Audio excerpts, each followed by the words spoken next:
Welcome back to Midwest Murders, Mysteries, and Myths. There are few cases in criminal history that are as frightening and mysterious as Anthony Sowell's home of horror.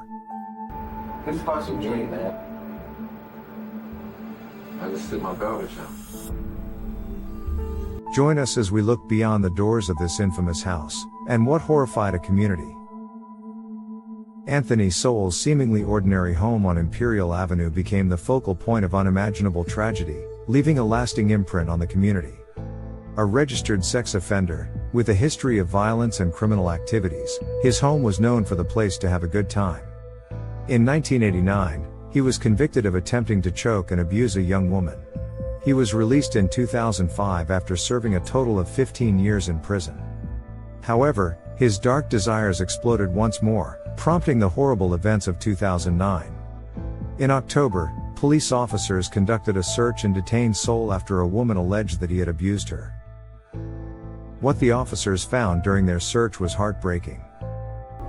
I was just feeling sad and lonely and stuff all the time. Mood swings. It was just, I can't even explain.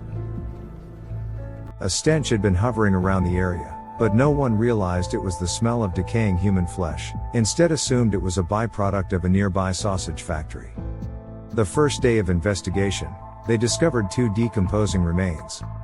As the day progressed, law enforcement found more bodies, each in worse condition than the one before.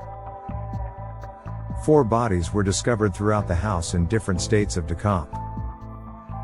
Within the basement and crammed under the crawl space. Investigators discovered 3 more bodies and the remnants of a 4th after digging in the backyard. Like I was supposed to. A human skull was found in a bucket inside the residence, bringing the total number of bodies to 11.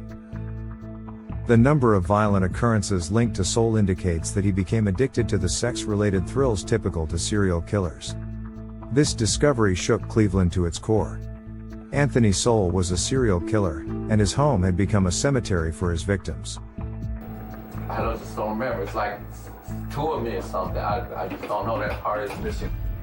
The entirety of Anthony Sowell's horrible crimes came to light during the following trial, which the nation avidly observed.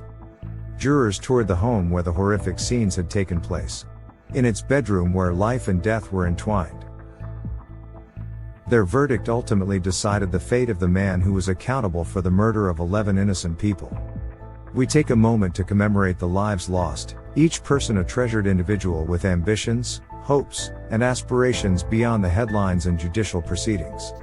On January 21, 2021, state prison officials transported Sowell, 61, to the Franklin Medical Center's end-of-life care unit in Columbus, where he died a few days later. The home of horror, a location marred by heinous deeds, was destroyed, eliminating a distressing reminder of the past. But not the memory of the victims.